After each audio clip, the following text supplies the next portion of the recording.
Alright, hi everyone. Welcome to this video on the chapter 18, Ecology. Now, ecology is a pretty interesting chapter where it talks about all the different types of factors that's affecting how organisms interact with their surroundings. So this is the part whereby you will really start to understand about what we call biodiversity, and you see how different organisms can affect one another as they live in the ecosystem. So I hope you have gotten ready your notes, and with that, let's get started on this chapter. Now, a quick overview of this chapter, what exactly is it about? Now, this chapter, if I can really sum it up with a short clip, it will be this short movie clip from the animated film called Avatar. Right, so let's take a look at this short clip.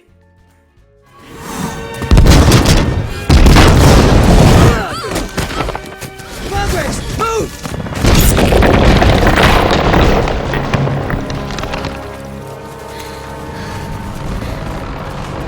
Go! Go! Go!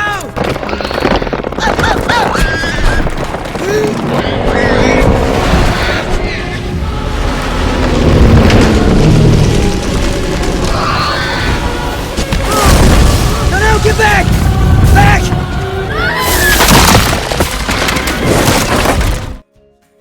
Now, as you can see from the short clip, what exactly is going on? We see a lot of different species of aliens as well as other creatures interacting with one another. We also see how the environment can affect and also to protect or injure some of the different species.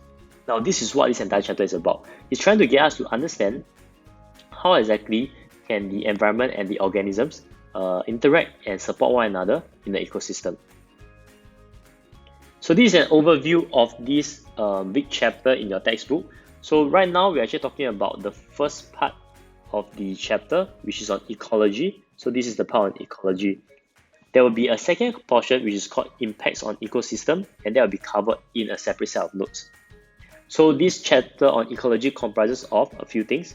It helps us to understand what we call abiotic as well as biotic environment, and also about this thing called energy flow as well as nutrient cycling. Okay? Trust me that this chapter is really pretty straightforward. Don't be frightened by the terms that you see over here. Let's get started.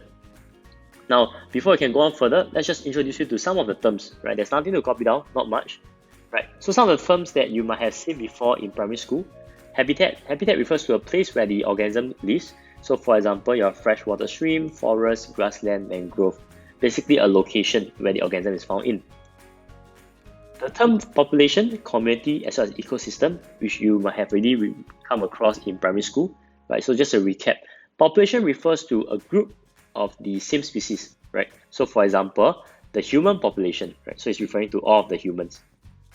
Community will refer to all the populations that's living and interacting with one another in a particular habitat. So for example, within the community that we are in, there will be us as a human species, of course, the other animals such as the cats, the dogs, the rats, as insects, all these together, we form a community. As for the term ecosystem, right? Ecosystem refers to the community plus what we call the abiotic environment. Okay, what exactly is abiotic, I will elaborate later on. And of course, ecology, the entire term of ecology refers to the study of the interaction of organisms with one another, as well as with their environment. So let's dive deeper in trying to understand what exactly is the meaning between abiotic as well as biotic environment. As of now, there is still not much to copy down. It's mainly to introduce you to this chapter. Now, the abiotic environment refers to all the physical factors that's around an organism.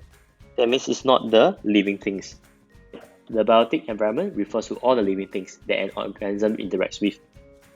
So if you think of us as humans, right? So for ourselves, our abiotic environment will be things like the water, the light, and air around us. But the biotic environment will be, for example, you with your classmates, you with the teachers, you with your pets, or you with other animals that's along the streets, right? That's called the biotic environment. So bio means living things, right? That's why this chapter is, this entire subject is called biology.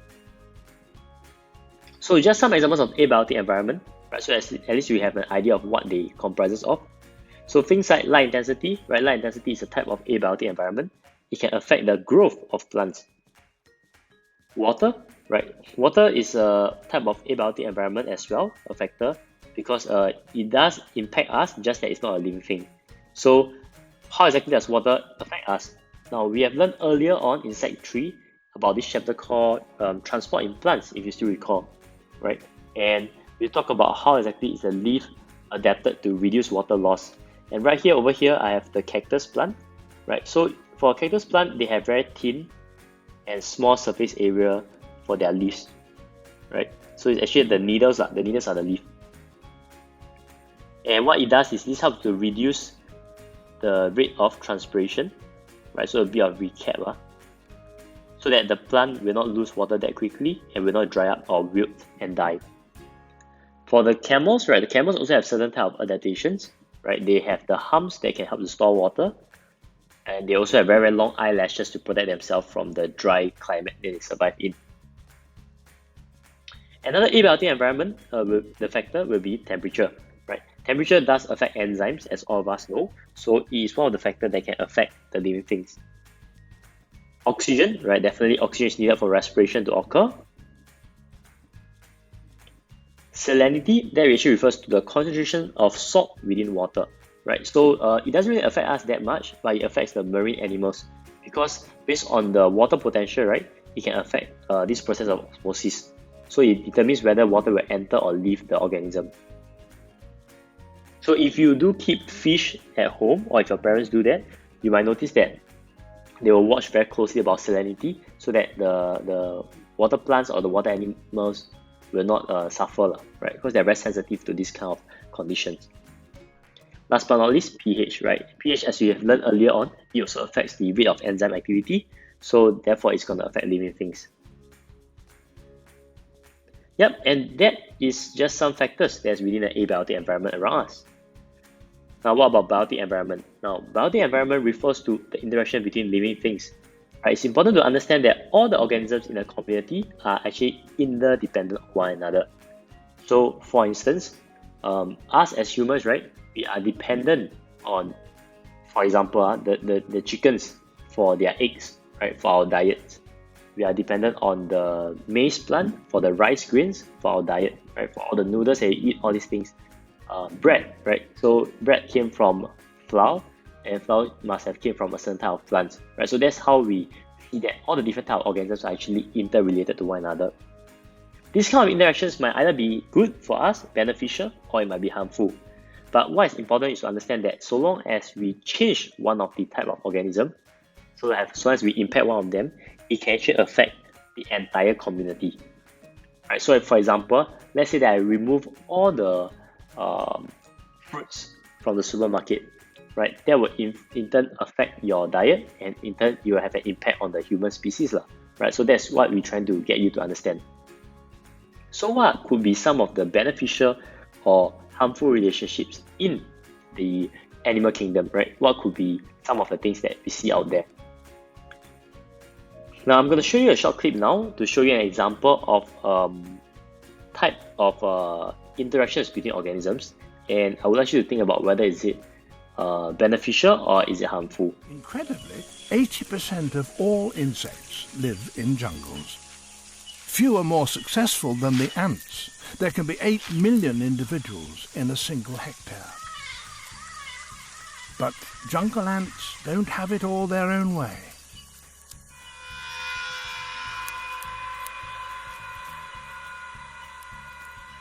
These bullet ants are showing some worrying symptoms. Spores from a parasitic fungus called cordyceps have infiltrated their bodies and their minds.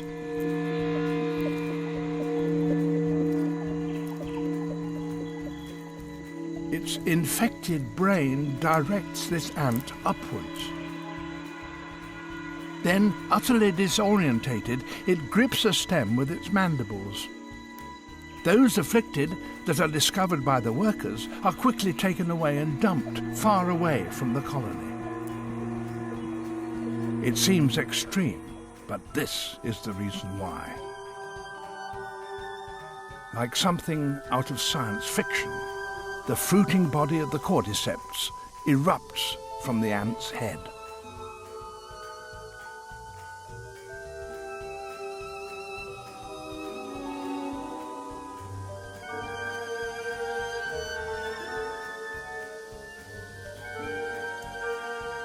It can take 3 weeks to grow, and when finished, the deadly spores will burst from its tip.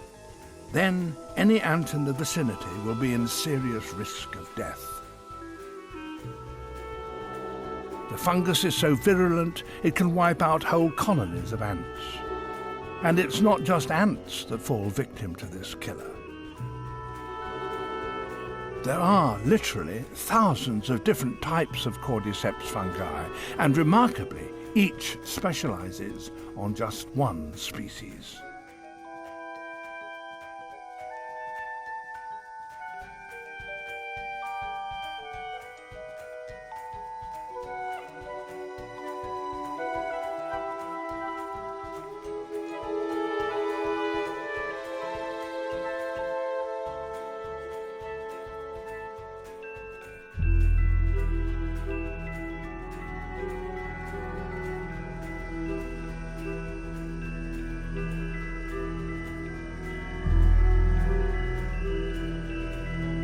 But these attacks do have a positive effect on the jungle's diversity, since parasites like these stop any one group of animal getting the upper hand.